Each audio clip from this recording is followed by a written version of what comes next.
चला तर मग मालिकेच्या आजच्या भागामध्ये आपण पाहणार आहोत की अर्जुन आणि सायलीचा रविराजांच्या रूममध्ये चालू असणारा तपास तुर्तास तरी थांबलेला होता आणि म्हणूनच आता दोघंही जण जायला निघालेली होती।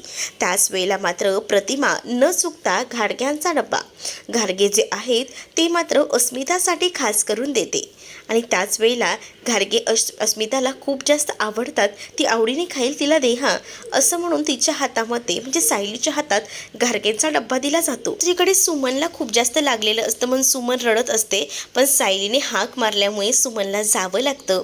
पण सुमन जेव्हा रडत असते ना तेव्हा तिच्या डोळ्यातले अश्रू सरळ सगळं काही सांगून जात असतात की बिचारीला होणारा त्रास आणि या सगळ्याबद्दलच, आणि त्यामुळेच ना सुमन खूप जास्त रडत आहे हे तिच्या चेहऱ्यावरूनच दिसत असतं।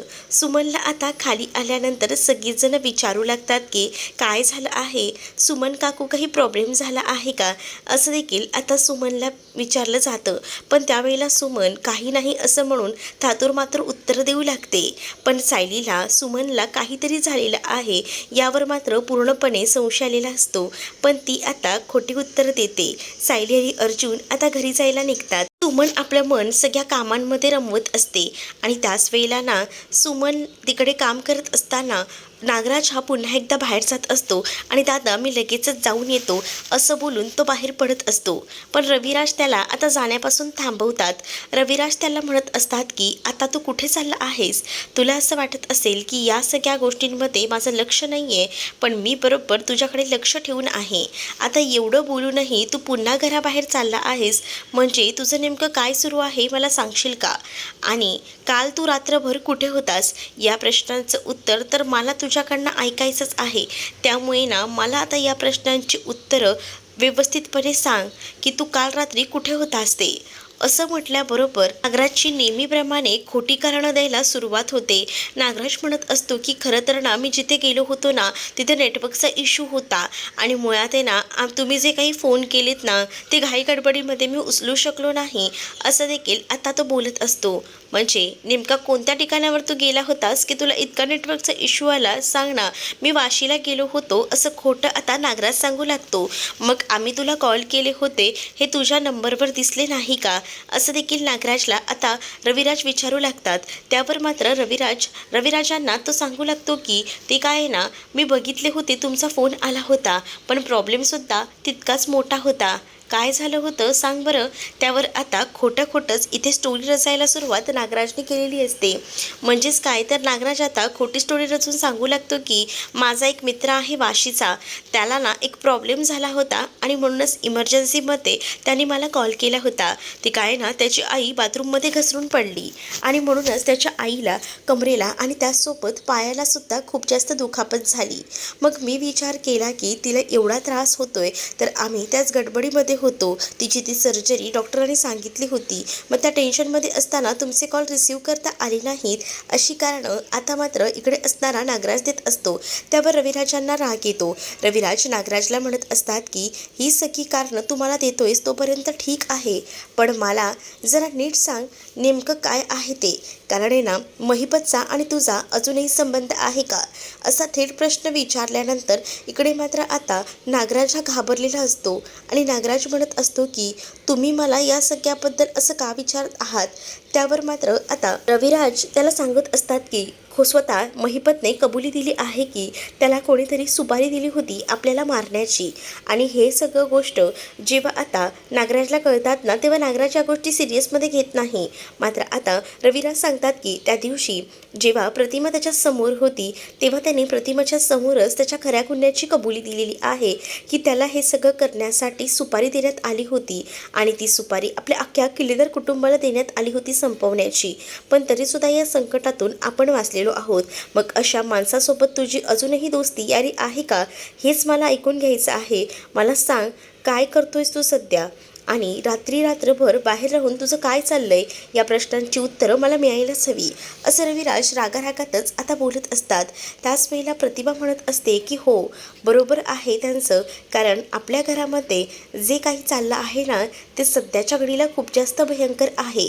प्रतिभासुद्धा त्या दिवशी घडलेला सगळा प्रकार सांगू लागते आणि ती म्हणत असते की हो, या सगळ्या गोष्टी खऱ्या आहेत भाऊजी, आणि तुम्ही नीट लक्ष देऊन ऐका, कारण या सगळ्या गोष्टी जशा झाल्या आहेत ना तशाच सांगण्यात आलेल्या आहेत.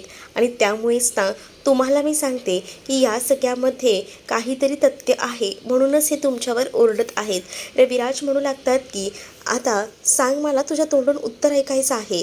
त्यावर आता पुन्हा एकदा नागराज खोटं सांगू लागतो आणि माझा आणि महिपतचा काहीच संबंध नाही असं देखील आता बोललं जातं. खरं खरं सांग, तुझा आणि महिपतचा अजूनही काही संबंध नाही ना?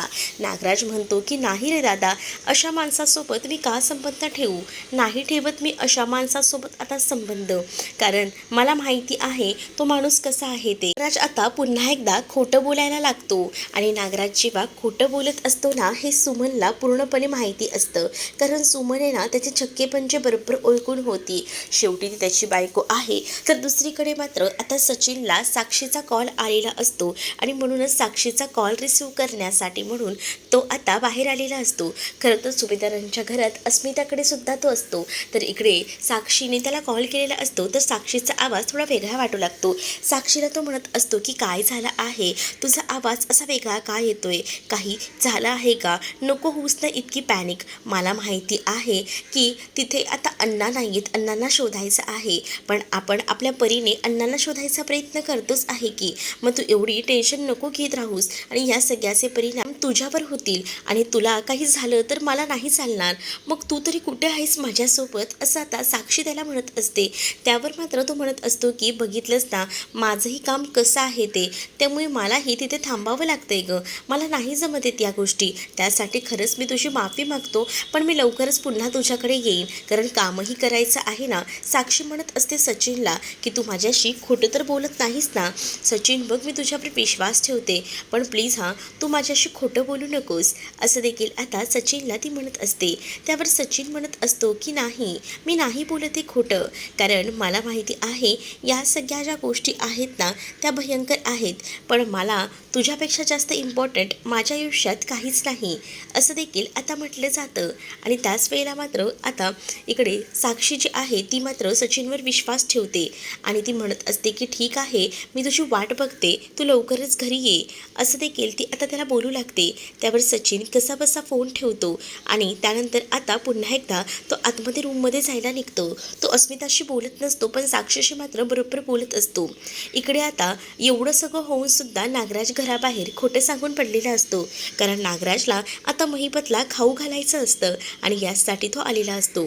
आणि त्यावेळेला महिपत बेशुद्ध अवस्थेत असतो, कारण प्रियाने त्याला पुन्हा एकदा औषध दिलेलं असतं आणि त्यामुळे तो त्याच तंद्रीमध्ये असतो.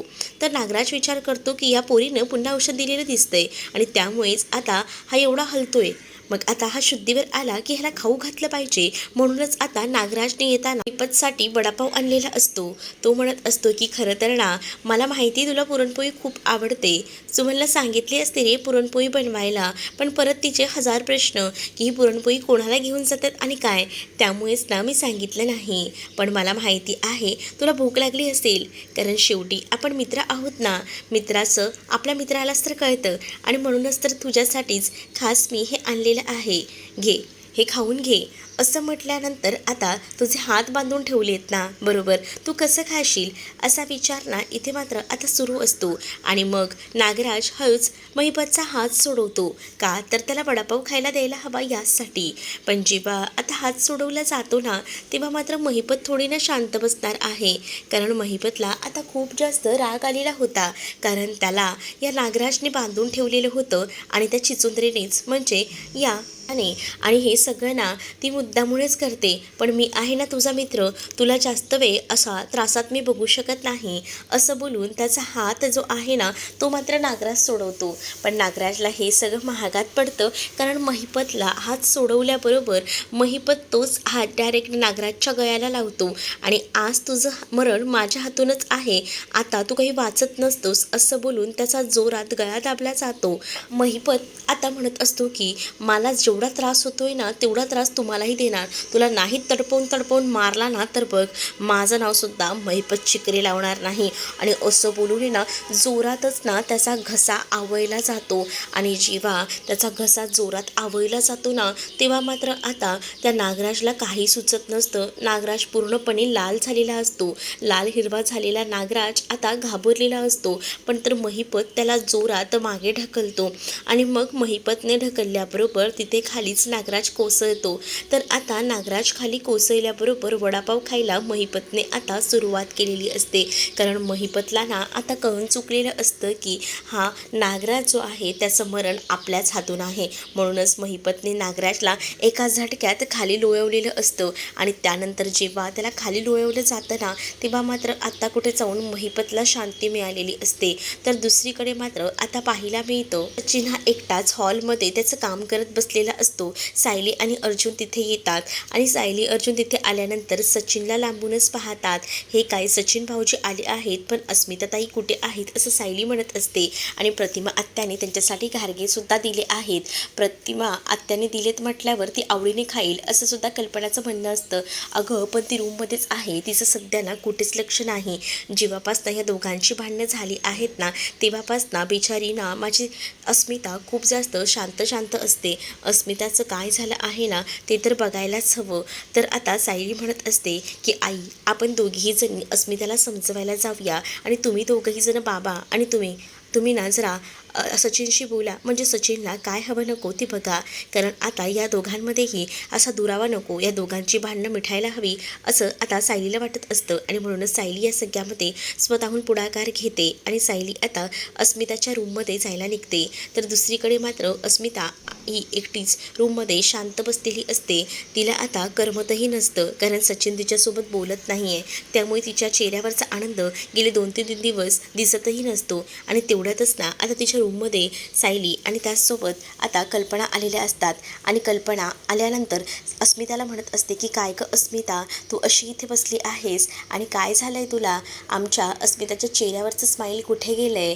हां, सचिनबद्दलची आता चौकशी केल्यानंतर सचिनना पहिल्यांदा मला येऊन सॉरी तरी बोलायचा, पण आता सचिनमध्ये इतका बदल झाला आहे ना की सचिन मला स्वतःहून येऊन सॉरीही बोलत नाही आणि त्यामुळे ना मला जास्त हर्ट झाल्यासारखं वाटतंय. त्याच वेळेला एवढा सगळा विचार तू करत बसू नकोस, कारण हा जर विचार तू आता करत बसलीस ना तर हा सगळा तुझ्यासाठी घातक ठरेल, कारण तू 2 जीवांची आहेस आणि आता टेन्शन घ्यायची नसतात असं देखील आता कल्पना ही अस्मिताला सांगून समजावू लागते. त्यावर अस्मिता म्हणत असते की आई हो ग मला कळतंय. त्याच वेळेला आता सायली आणि त्याचसोबत कल्पना या दोघीही जणी आता त्यांच्या नवऱ्याचे किस्से सांगू लागतात की ग हे पुरुष ना असेच असतात, म्हणजे एखाद्या वेळेला भांडण झालं ना तर लवकर सॉरीही बोलत नाहीत, कारण त्यांना खूप जास्त ॲटिट्यूड असतो. तर दुसरीकडे मात्र आता सायली ही अर्जुनबद्दल सांगत असते तुमचा भाऊही तसाच आहे, बघितलं ना कसे वागतात ते. त्यावर मात्र नाही हां, अर्जुनमध्ये आणि सचिनमध्ये खूप जास्त फरक आहे, कारण अर्जुन प्रत्येक वेळेला तुझ्याबरोबर विचार करतो, पण इकडे सचिन तसा नाही आहे. सचिनमध्ये बरेच बदल झाले आहेत हे मला स्वतः जाणवत आहेत. पण दुसरीकडे आता अस्मिताचा मूड ठीक करण्यासाठी इकडे मात्र आता दोघीही जणी प्रयत्न करत असतात आणि अस्मिताला सांगत असतात की उद्यापासून आहे ना जरा मॉर्निंग वॉकही सुरुवात कर, कारण हे असं बसून राहून आहे ना तुझ्या आरोग्यासाठी चांगलं नाही आहे आणि तू कसं हॅप्पी राहायला हवं, हे असं जर विचार करत राहिलीस तर याचा सगळा परिणाम ना तुझ्या बॉडीवर होऊ शकतो, हे सुद्धा लक्षात घे असं कल्पना आता म्हणत असते. आणि जेव्हा कल्पना हे सगळं सांगून समजावते ना तेव्हा मात्र आता सायली जी आहे ती सुद्धा आता अस्मिताला सांगत असते की हो आई बोलतायत ना ते बरोबर आहे अगदी, तू ना एक काम कर अस्मिता, आता तुला आरामाची गरज आहे. सचिन भाऊजींना ना व्यवस्थित समजावलं जाईल आणि तुमच्यातला हा दुरावाही लवकरच मिटेल असं देखील आता सायली म्हणत असते. कारण कारण सायलीला अस्मिताच्या डोळ्यातलं ते दुःख दिसत असतं. अस्मिता म्हणत असते की खरंच तुझी खूप जास्त काळजी घेतो, तसं सचिन नाही घेत ग, होईल हो सगळं नीट, असं देखील आता सायली म्हणत असते. आणि त्याच वेळेला ना आता सायलीला अस्मिता म्हणत असते की तसंही सचिनसारखं अर्जुनचं थोडी ना बाहेर अफेअर आहे असं म्हटल्यानंतर इथे मात्र कल्पना म्हणते की काय काय बोललीस, पण आता या सख्यामध्ये ना पूर्णपणे पांघरून घालायचं काम ही सायली करत असते. सायली म्हणत असते की आई काही नाही हो, या ना उगाच काही बोलत असतात. आणि आता अस्मिताला दोघी मिळून झोपवतात. दुसरीकडे सचिन डायनिंग टेबलवर त्याचं काम करत बसलेला असतो आणि तेव्हाच ना आता अर्जुन आणि त्याचसोबत प्रताप हे दोघंही जण सचिनशी बोलायला गेलेले असतात. सचिनला विचारतात की तुझं काम झालं आहे का? त्यावर सचिन म्हणतो की हो माझं काम होत आलं आहे, पण थोडा वेळ लागेल. काय झाले बाबा, तुम्हाला काही बोलायचं आहे का? तर तसं बोला ना. हो मला थोडं बोलायचं होतं, ह्यासाठी आम्ही इथं आलो होतो. का काय झालंय? अस्मिताबद्दलच बोलायचं आहे. तुमच्या दोघांमधला हा दुरावा आता मिटवा रे. किती दिवस झाले तुम्ही दोघंही जण एकमेकांसोबत बोलत नाही आहे, मग ते कसं वाटतं? म्हणूनच मी म्हणतोय तुमच्या दोघांमध्ये जे काही वाद झाले आहेत ते आता संपवा. असं म्हटल्यानंतर बाबा हे वाद संपवायला खरंच काही नाही हो, पण अस्मिताचा स्वभाव आहे ना खूप जास्त बदलला आहे आणि मला ना तिच्या स्वभावाचाच राग येतोय. कारण पहिल्यांदा अस्मिता अशी नव्हती, आता ना इतके कॉल वगैरे करायला लागली. तुम्हाला माहिती आहे का, तिची ती सरप्राईज पार्टी अरेंज केली होती तेव्हा मी अचानक येऊन तिला सरप्राईज दिलं होतं आणि तेव्हाही तिला असं वाटलं की मी पनवेलमध्येच कुठेतरी होतो आणि त्यामुळेच तिला येऊन मी सरप्राईज देऊ शकलो. आणि त्यानंतरसुद्धा बऱ्याच वेळेला तिने माझ्यावर संशय घेतला, पण माझं कामच असं आहे की मला कधी चेन्नई कधी इकडे या सगळ्यामध्ये फिरावं लागतं. पण तरीसुद्धा मी ह्या सगळा प्रवास ऐन टायमिंगला फ्लाईटने करत असतो, पण या वेळेलासुद्धा ती माझ्यावर शंका घेते. आणि तुम्हाला माहिती आहे का, एकदा का मी कामात असलो ना तर सतत तिचे कॉल सुरू असतात. मी जर एकदा कॉल रिसीव केला ना तर दर 10 मिनिटाला तिचे सारखे सारखे कॉल असतात. ती अक्षरशः ना माझ्यावर संशय घेते. म्हणूनच मला ना आता तिच्याशी बोलावंसंच वाटत नाही. असं देखील आता सचिन जो आहे तो प्रतापला बोलत असतो, पण प्रताप म्हणत असतात की अशी भांडणं तर एकमेका नवरा बायकोमध्ये होत असतात, पण दोघांनी एकमेकांना सांभाळून घ्यायला हवं. अस्मिता आता कोणत्या कंडिशनमध्ये आहे ते तुलाही कळतंय ना, म्हणजे अस्मिताला आता जास्त टेन्शन द्यायला नको आहे. पण आता सध्याच्या घडीला तू तिच्याशी बोलत नाही आहे, त्यामुळे अस्मिताचाही मूड ऑफ आहे. अस्मितालाही आपण समजून घ्यायला हवं. बाबा मला वाटतं समजून घ्यावं, पण तुम्हाला एकदा सांगू का, एकतर ती इथे राहते, त्यामध्ये सुद्धा मी तिला ॲडजस्ट करतो की चालेल ठीक आहे, तुला जर जिथे फ्री वाटत असेल तिथे राहा. कारण आईलाही असं वाटतं की अस्मिताने घरी राहावं, पण अस्मिता घरी राहतच नाही. अस्मिता फक्त इथेच थांबत असते. मग या सगळ्यामध्ये मला हेच वाटतं ना की अस्मिताला मी इतकं सगळं समजून घेतो, तर अस्मितानेही मला समजून घ्यायला हवं. अस्मिताने ह्या बाजू सगळ्या काही सावरून घ्यायला हव्यात, पण त्यावेळेला अस्मिता कोणतीही बाजू सावरून घेत नाही ना, याचाच मला खूप जास्त राग येतो. असं देखील आता सचिन बोलत असतो. सचिन जेव्हा ह्या सगळ्या गोष्टी बोलतो ना तेव्हा मात्र आता अर्जुन म्हणत असतो की तुझ्या ज्या काही गोष्टी आहेत त्या मला समजत आहेत, पण आता आमच्या अस्मिताला सुद्धा थोडा वेळ देत जा. कारण अस्मिता 2 जीवांची आहे आणि त्यामुळे ना तिची जास्तीत जास्त काळजी घेणं आपलंसुद्धा कर्तव्य आहे, असं देखील आता म्हटलं जात असतं.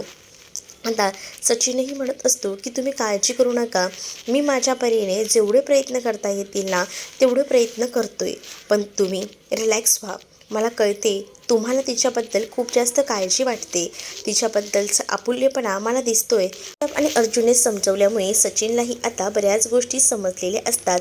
तर दुसरीकडे मात्र आता पाहायला मिळतं सायली आणि अर्जुन रूममध्ये आलेले असतात आणि तुम्ही सचिन भाऊजींना समजवलं का? हो सचिनचं आणि आमचं बोलणं झालं आहे, आता तो आहे व्यवस्थित. मग काय झालं, तुम्ही अस्मिताशी बोललात का? हो आम्हीही अस्मिताताईंशी बोललो आहे, सगळ्या काही गोष्टी बरोबर आहेत असं देखील आता म्हटलं जातं. मग काय झालं, आता झोपायचं का? हो हो झोपायचं आहे, सगळं आवरून झालं आहे, आता आपण झोपूया असं देखील आता अर्जुन जो आहे तो सायलीला म्हणत असतो. सायली म्हणते अच्छा तुमचं आवरून झालं आहे का? मग हे सगळं काय आहे, म्हणजे समोर मला काहीतरी दिसतंय, तो पसारा नेमका आहे तरी कसला ते तरी मला कळू दे, असं बोलूनच ना आता मात्र त्याच्यावर आवाज ना सायली चढवत असते. तर सायलीला अर्जुन म्हणत असतो की बायकांची ना दूरदृष्टी जी असते ना ती एकदम परफेक्ट असते, म्हणजे बायकांची नजर इकडे तिकडे फिरत फिरत असते आणि तुझी तशीच आहे नजर, इकडे तिकडे बरोबर फिरते. पण नको काळजी करू, सगळ्या काही गोष्टी मी हँडल करीन असं बोलूनच ना आता मी सगळं आवडतो यासाठी तर मी लग्न केलं आहे ना. कारण मला माहिती होतं ना माझं आयुष्य व्यवस्थित नव्हतं आणि ते मला तू करायला लावलं आहेस, माझं आयुष्य एकदम लाईनवर लावलं आहेस आणि त्यामुळे या सगळ्या गोष्टी मला करायलाच लागतील असा विचार ना अर्जुन करत असतो. तर सायलीला मात्र हे सगळं बघूनच ना खूप जास्त हसू येत असतं.